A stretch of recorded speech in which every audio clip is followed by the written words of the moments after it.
1547, a spectacular revolt broke out in the city of Naples, which formed part of the Spanish Empire, against the viceroy appointed to rule them.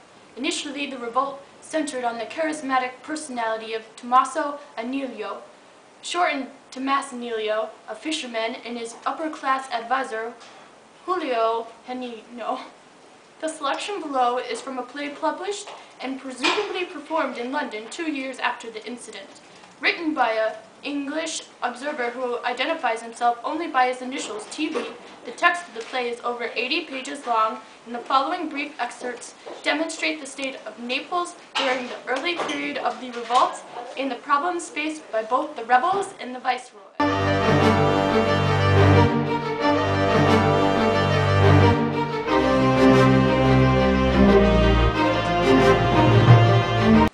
My masters, now we are full-bodied. Let us choose ahead, otherwise we shall be subject to confusion, and no man knows what to do or whom to obey. Al Masaniello, Al Masaniello, Al Masaniello.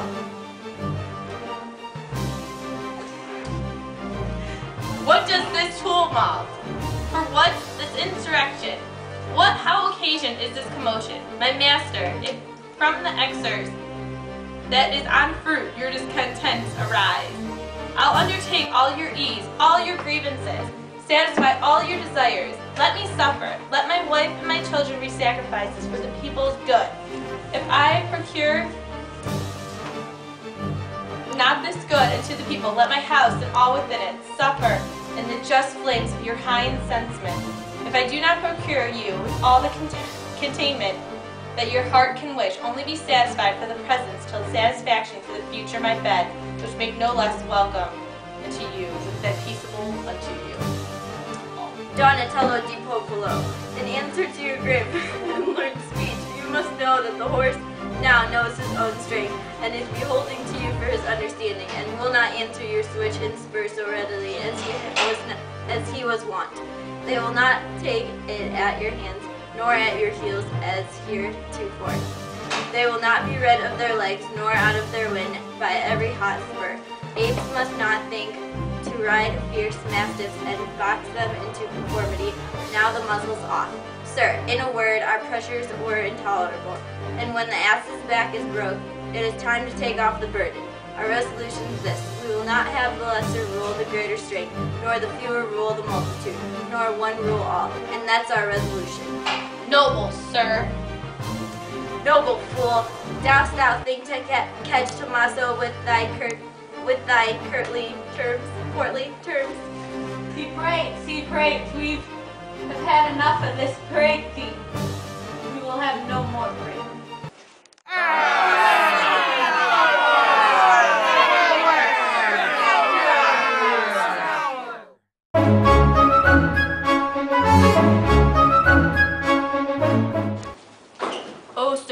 Betrayed by your own guard, who most cowardly and treacherously, upon the approach of the rabble, have put out all their matches, and turned the muzzles of their muskets downwards, and stood like so many senseless statues, as if every soul had suffered an eclipse, whilst the rout entered the gates and possessed themselves of the palace.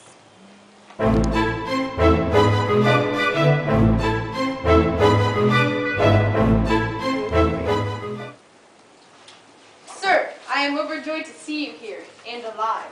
But I have been viewing the provisions and ammunition of the castle, and I find neither ammunition for a day's fight, nor provision for a month. Captain of the castle, how do you answer this? Sir, I can no sooner give to your majesty an answer than a remedy. Sir, besides my often solicitations of those whom I did concur, here are my copies of petitions to your majesties for both. After months upon months, Delia's, here are my assignments for so much bullet, powder, corn and beef, wine and oil. Here are the copies of orders to the contrary, so much of this and that for Spain, so much provision and ammunition for the galleys, so many quarters of wheat to be sent to Genoa, nothing for me. Sir, if any of these things had grown within the castle, I would have been answerable for the want thereof. But since they do not, but must be otherwise had, I doing my endeavor in all would not do. I hope your majesty would hold me excused and lay the blame on those who worthily deserve it. O miserable state of princes, when their forces did see these of other men.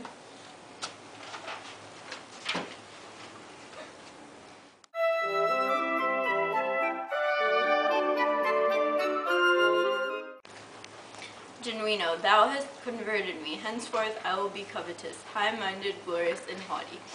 And hearken to what I shall say in order to my conversion. Genuino, the city is rich. We have the power in our hands. Why should we not have the riches? The citizens begin to thrust their thumbs under their girdles and to make pauses at our demands, and some of them begin to look asquint already upon our actions.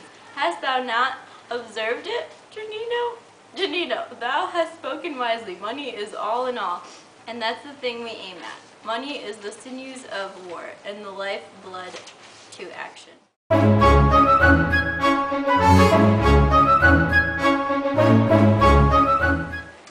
Most excellent sir, there are several poor citizens without who beg admittance and pray that you would do them justice. Let them have admittance. Oh, I do love that work of life. I'm never well, but when I am doing justice, I shall have justice to a hair's breadth.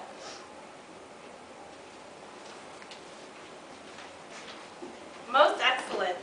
The thrice-worthy Tomasao, we have come to complain of the great injury we suffer by the most unconscious bakers, whose contrary to all right and honesty have presumed to bake such loaves as these, as little as when they were exercised without a foot and want 1/4 of their weight according to their allowance. Do you know the baker's name? Yes, they are to be. Carry these men, you I say, unto their own oven's mouth, and let there be ovens be heated red hot, and put them in, and there let them be baked themselves, which will be a terror to all bakers. How they bake light bread. I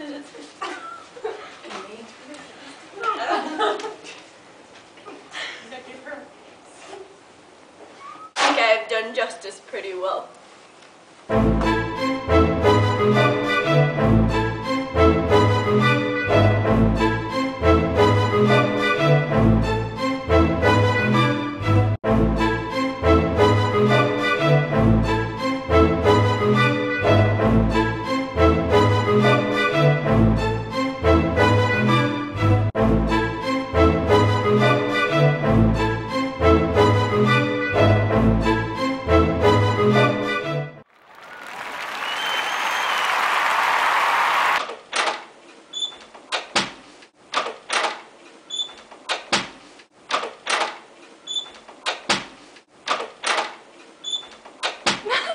Oh, wait, are we doing? I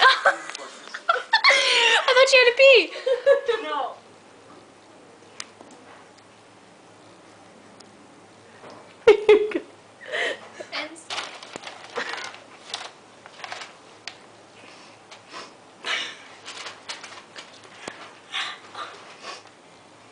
Oh, sir, you are betrayed by your own. Sir. Sir. Sir.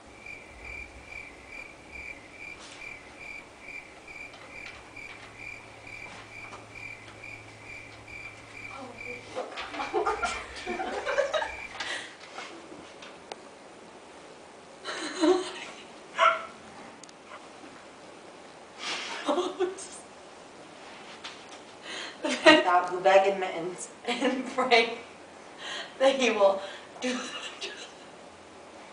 They are to be. They are to be. They are to be.